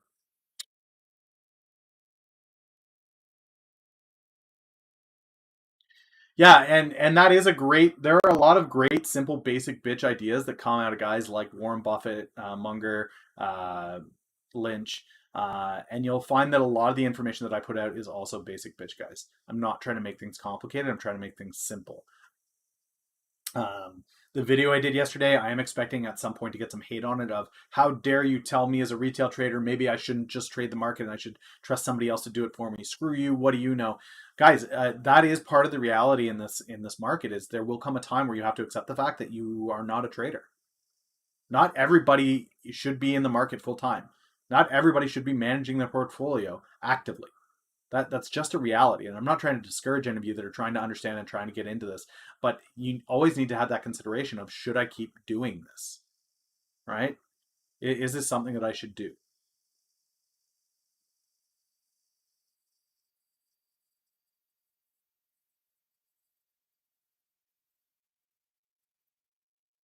I'm playing on house money at this point, guys. To start with $2,000, 2,200 US, and to be where I am, I'm Gucci. Like I'm fine. I started the year with 50,000. Right now, I'm probably looking at about 75, 72 thousand US. So I'm close to 50% up on the year. That's an amazing year. Most people would be very, very happy with small returns, but 40, 50% in a year following the year that I just had is, it's not evidence that I know what I'm doing because I could still blow it all up, but it definitely does support a theory that there's something to what I'm doing.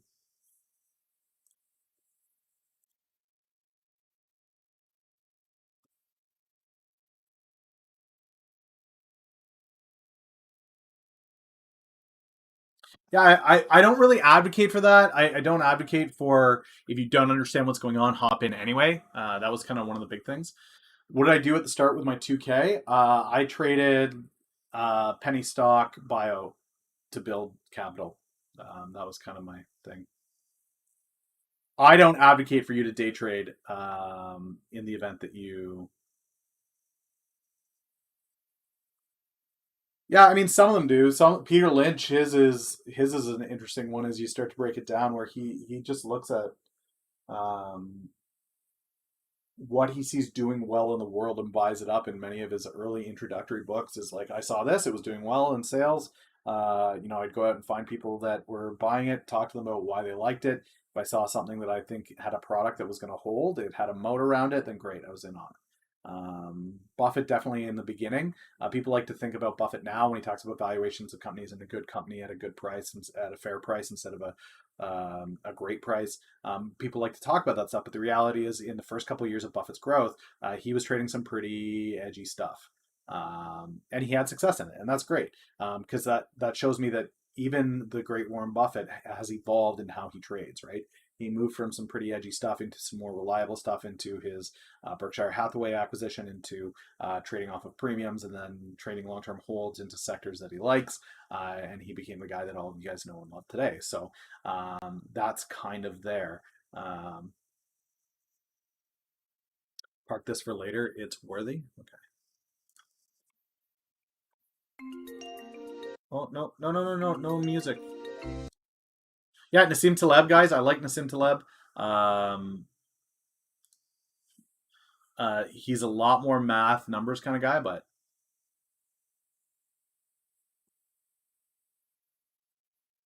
easier to look for like 20% returns when you're a whale. The interesting thing that I find with Buffett is he has the ability, similar to what Kathy Woods is seeing to some extent right now, but when Buffett enters a position in something, the whole world takes note, right?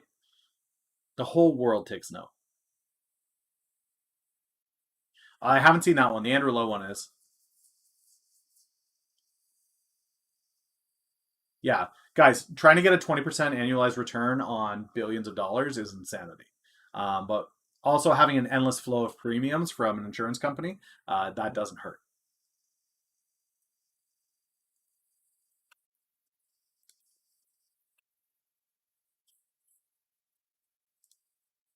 Okay, AMC coming back down, so like this is not the pump. Clove up a little bit on the day, slow gains.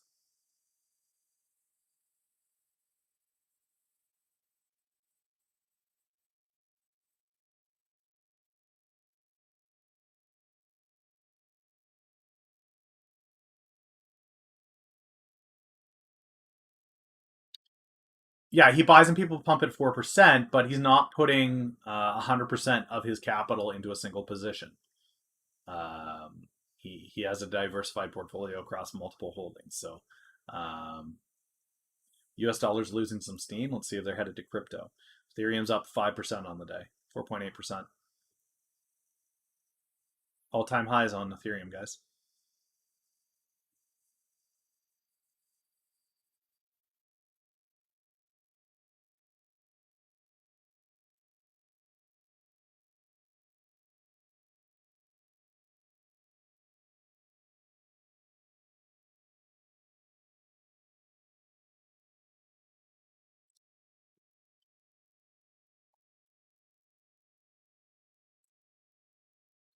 Solvency with Rita.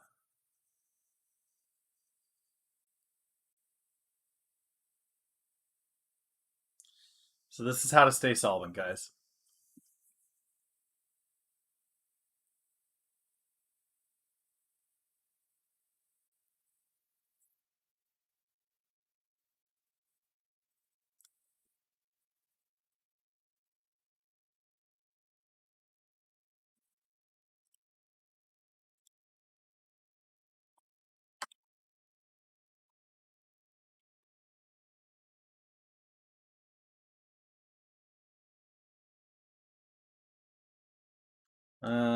Okay, MVIS. Let's go back and watch and see what's happening there. 2210.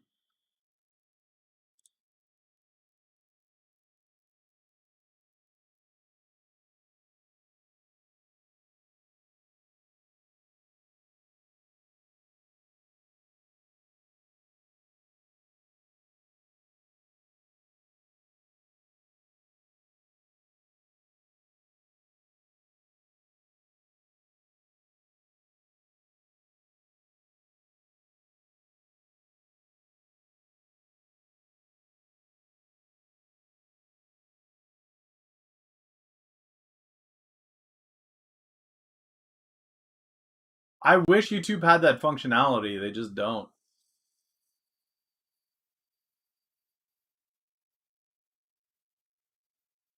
But Buffett's portfolio is not 100% in a single play. So the assertion that when he goes into a play, it goes up 4%, that's not all of his funds going up 4%.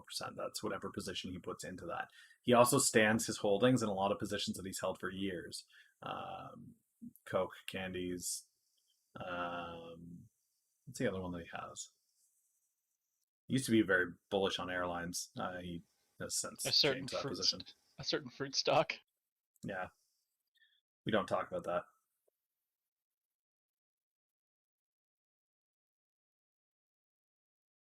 Even 50%. So let's say he goes into news breaks that Buffett is 50% in Peach. That's not going to move Apple 4%.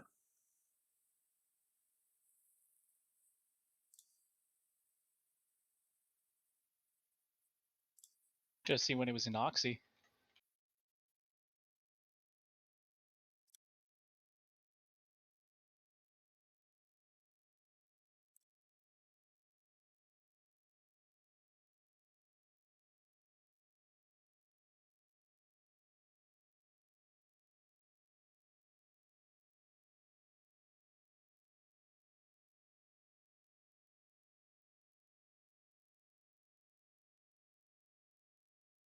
I repeated myself in the video. Shoot, really?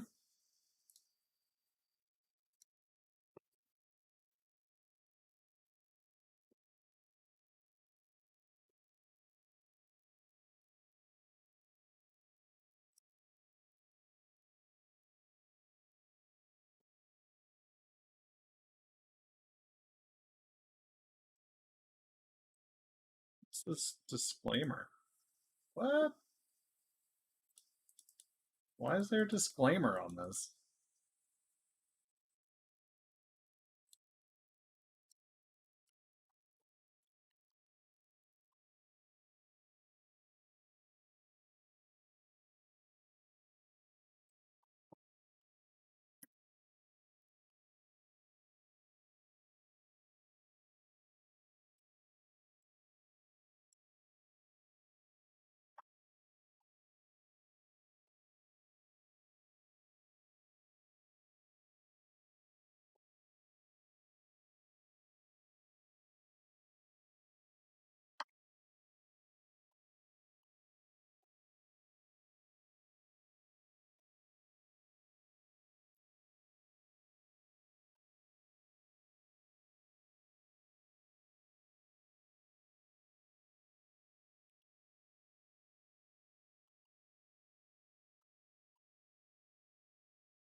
I don't know where your comment is. What did you put in the comment? Maybe it's been spam filtered. I like my own video. Deal with it. Okay, so Where are the episodes on this? Because I thought I put the episodes in the description. Does it not? Why does this not break it up? I thought it. Oh, it does. Okay.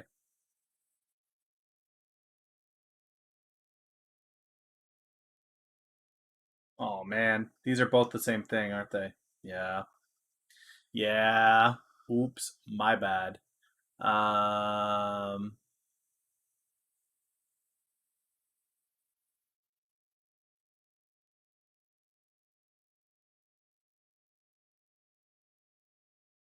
what broker do I use for U.S. markets? I use TD.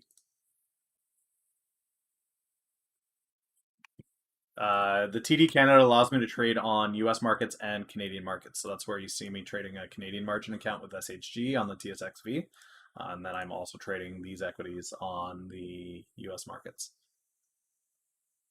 Yeah, it's good for me to note for next time to actually take the time and slow down in editing.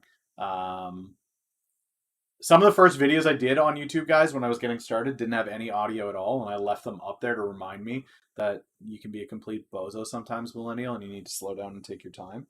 Um, which, I mean, for any of you guys that have seen me place orders consistently in my Canadian margin account that I meant to take in my US account, yeah, that's kind of a thing that I do.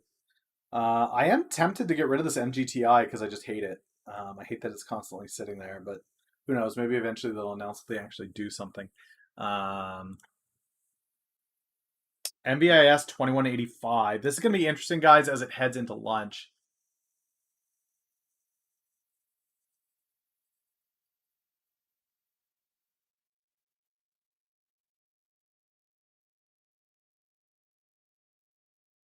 I don't think algos want to play this one up,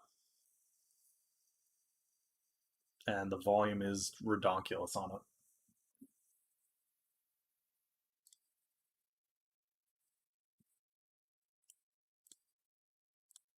Panel is up 5% on the day, so I'll take that. ETON is down a little bit today, 816. There's actually the ability for a good DCA on this. I don't know if I have any funds that I can grab more. I do have 800. I could grab a little bit more here, but like 50 shares, it's not really worth it. I think I just wait on it. Is MVIS the new mini GME? Yeah, so when I upload, guys, it took almost an hour to upload the video yesterday because it's available at 4K, right? Did I set a 15% stop loss on ETON? I did not.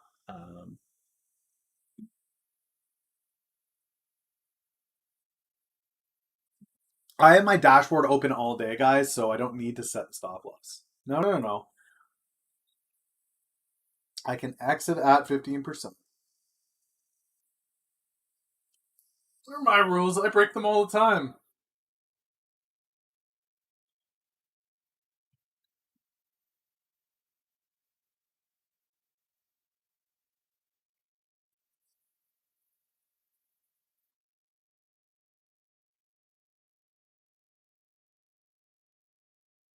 The codec matters, especially for 4K. It's I use a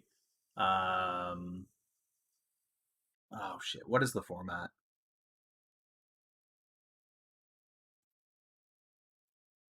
What is the format that I use for?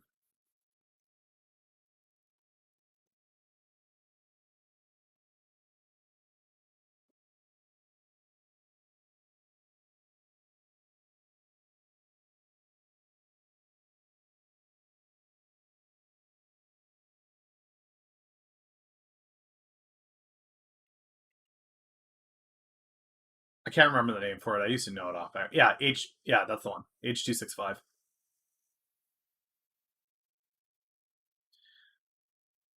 If you go to the video, guys, I'm pretty sure that it's just going to show you the options from 4K down.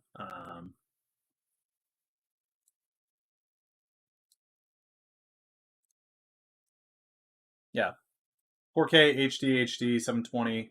I'm okay with waiting the hour. I'm not in a super rush, but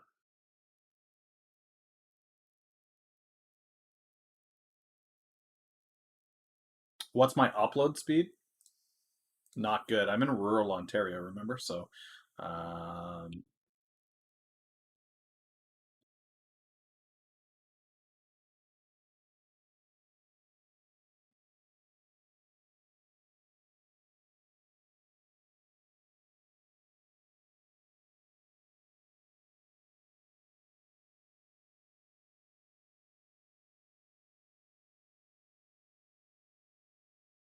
get Starlink. Starlink is slower than what I have.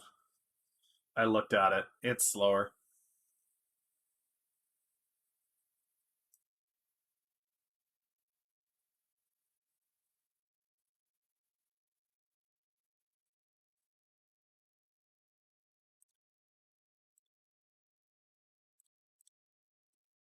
Let me actually run a speed test.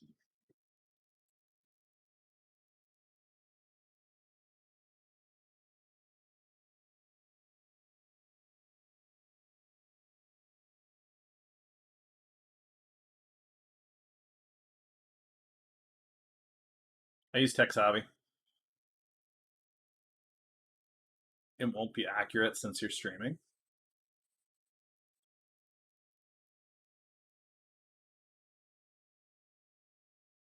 Oh yeah, the autofocus is on.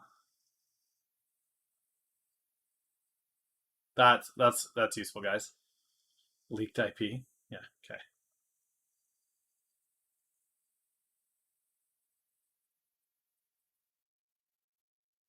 Yeah. This is rural Canada, Eagle. This is what you get. No negotiation. This is what you get.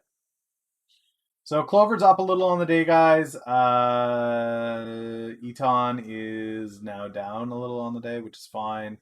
Pan L is up 6% on the day, so that's good to see.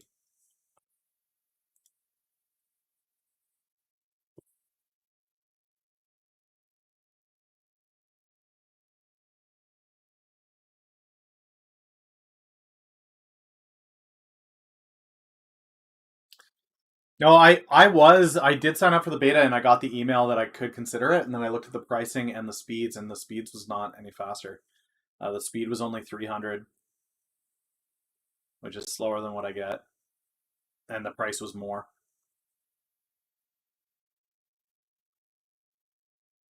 There are many people that will like it better, but we've got fiber to the home, so sorry, fiber to the node, not fiber to the home, fiber to the home, fiber to the node. So I'm able to actually get better than most would get, but there's a lot of people around me that don't get that. So why is Tesla down? Only thing I saw is they sold their Bitcoin because internet gonna internet. The headline reads Tesla ditches Bitcoin. Go string my own fiber from the home to the node. Yeah, maybe. Yeah, so I currently spend 98 a month for what's supposed to be 500 down. It's not 500 down, it's 350, but 350 still better than 300. So for, 98 a month, I get unlimited bandwidth, 98 down, 98 bucks a month, with the 350 down, 10 up. It's supposed to be 510, but what are you going to do?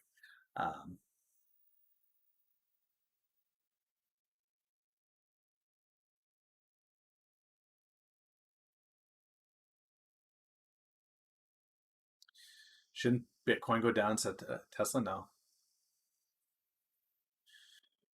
Yeah, Eagle Canada is well known, and this is one of the things that people are constantly fighting against is the fact that we have an oligarchy.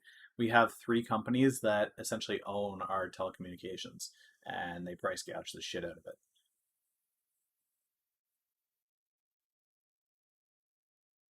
That's the other thing is as more and more players have tried to come up into the market, the big three keep shutting them down. Rogers, Telus, Bell do their best to lock out any competition, um, and the government lets them.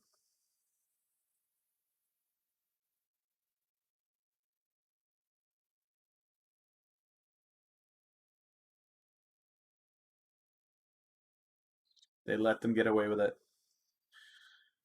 All right, guys, it's about 11 o'clock. I think what I'm gonna do on the day is call it. Yeah,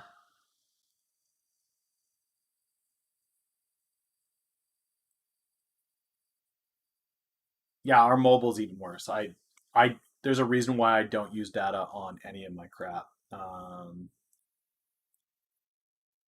Because it's atrocious.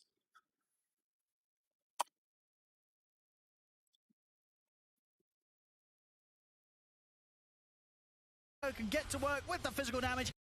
With that physical damage. All right, time to go hang out with the stock jock guys. You rock. That was just Twitch. Time to go hang out with the stock jock. Have an amazing day, guys. It was a blast hanging out. Make sure if you're not following, you do so. I will be back 9 a.m. tomorrow morning to hang out with you guys more. I know it is F Wednesday, but I'm going to be doing it every day.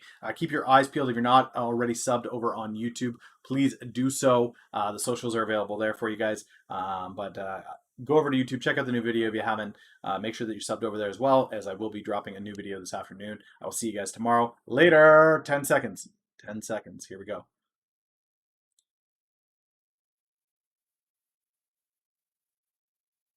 Come on. Come on. There we go.